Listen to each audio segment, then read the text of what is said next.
Magandang araw mga bata! Welcome sa ating YouTube channel. Muli, ito si Teacher JM at ngayong araw na ito, ating pag-aaralan ang asignaturang Filipino 3 ng Revised K-12 Curriculum.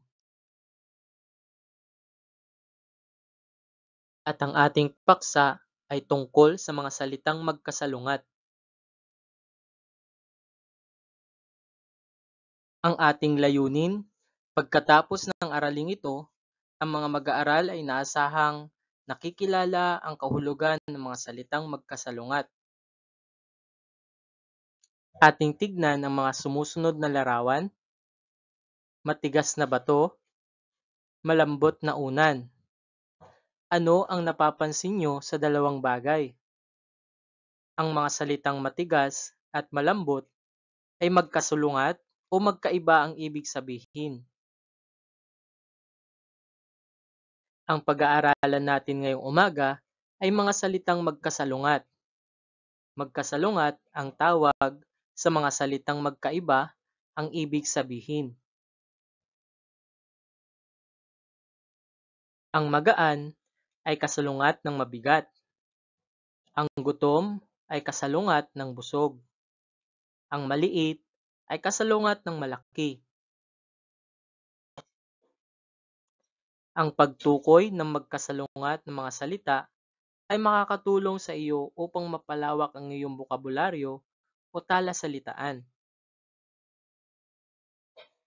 Narito pa ang ibang halimbawa ng salitang magkasalungat: masaya, malungkot, matanda, bata, mabango, mabaho, makipot, maluwag,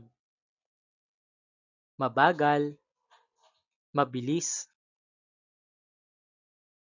Pagmasdan ang bawat larawan at ibigay ang kasalungat ng bawat salita. Ang unang larawan ay masaya. Ano ang kasalungat ng masaya?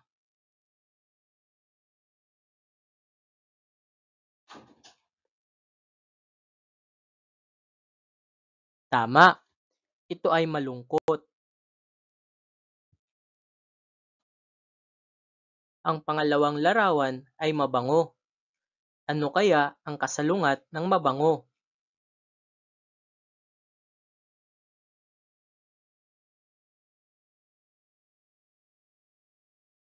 Magaling.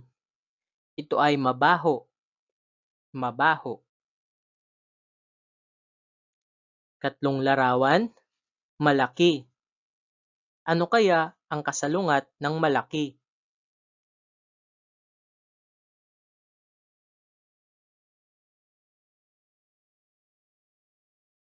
Mahusay.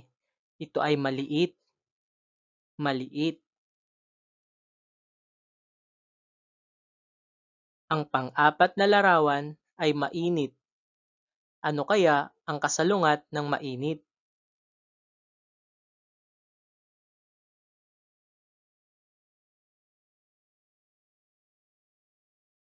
Magaling. Ito ay malamig.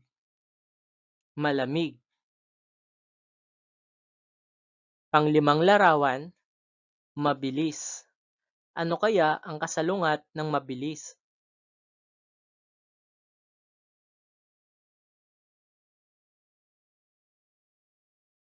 Tama. Ito ay mabagal. Mabagal.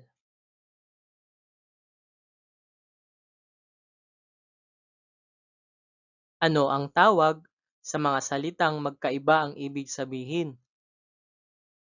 Tama.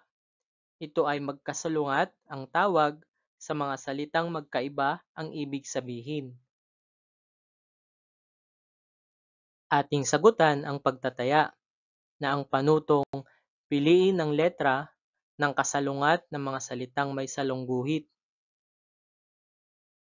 Una, tahimik ang mga mag-aaral sa ikatlong baitang. Ang salitang may salungguhit ay tahimik. A. Maingay. B. Payapa. C. Mabait.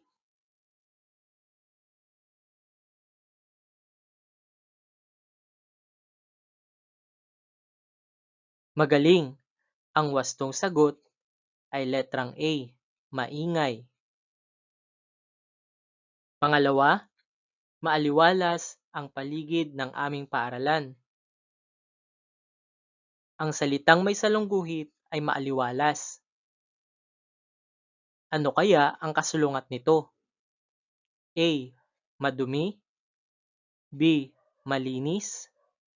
C, maliwanag.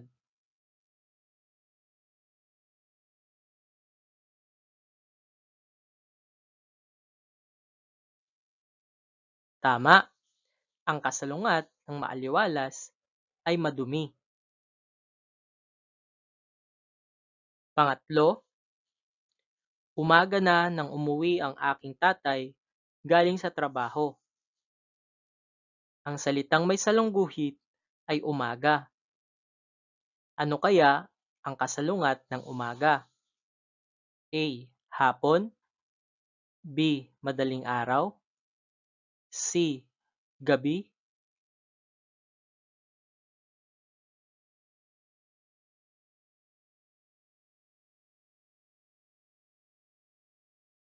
Mahusay! Ang kasalungat ng umaga ay gabi. Pang-apat, Nanay, busog na po ako. Ang sarap po ng niluto ninyo. Ang salitang may salungguhit ay busog. Ano kaya ang kasalungat ng salitang busog? A, gutom. B, matamlay. C, masaya.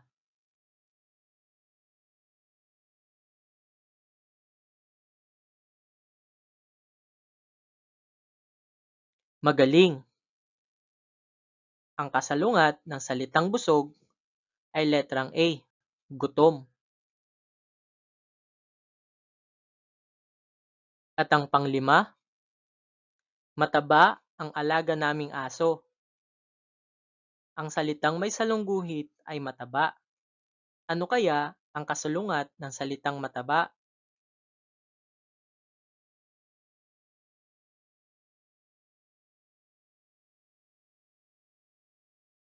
Mahusay! Ang kasalungat ng salitang mataba ay payat.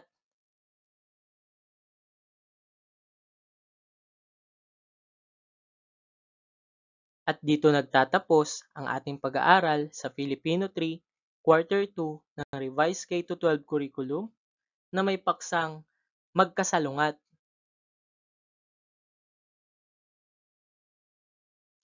Maraming salamat sa inyong pakikinig. Muli, ito si Teacher JM at huwag kalimutang mag-subscribe sa ating YouTube channel. Please like, comment, and share, and click the notification bell for more videos.